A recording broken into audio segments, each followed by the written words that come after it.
masaajidada waaweyn ee ku yaala dalka South Africa ayaa maanta salaada Jumcaha waxa aad looga hadlay ama filimkii dhawaan lagu aflagaaday nabigeena suuban sallallahu alayhi wasallam iyadoo maanta magaalada Cape Town lagu balansanaa salaada Jumcaha kadib ayaa la arkayay ciidamada ammaanka South Africa kuwooda ka hortaga rabshadaha oo u diyaar garoobaya inay dejiyaan xaaladda isla markaana sugaya ammaanka iyadoo dadka muslimiinta oo shucuurtooda kacsanaydna ay iyaguna u muuqdeen kuwa dejinaya xaaladda isla markaana u ekeenaya banaanbax nabadeed imaamka masjidka sunna Sheikh Abdullah Abdi Ibrahim ayaa sheegay in marnaba aysan banaaneyn in Nabi Muhammad wax laga sheego sidoo kale waxa uu sheekhu sheegay in ruuxii caaya Nabiga Muhammad ay soo degdegto ciqaabtiisa sida hore loogu arkay dad badan oo sidaan uu kala sameeyay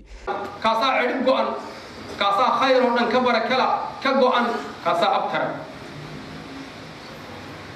jaas-jaaskani waxyaabaha nabiga lagu sameeynaya calayhi salaatu wasalaam ee acdaadiisu ku sameynayaan karikaateer bay sameyn qolba waa u jeednaa markaasaa waxay dhihi waxana waxaa weeyaan waa Muhammad calayhi salaatu wasalaam joornaaladaa lagu soo faafinayaa bahalladaa laga sii daynayaa internetada la gelinayaa wax aad u liito oo u folxun nabigu cidna ma caayishirin calayhi salaatu wasalaam cidna wax kama sheegi jirin khayr iyo wanaag buu ugu yeedhay calayhi salaatu wasalaam naxariis buu ugu yeedhay calayhi salaatu wasalaam rabbigood buu ugu yeedhay calayhi salaatu wasalaam النار بوسكده إنه كبد بادية عليه الصلاة والسلام.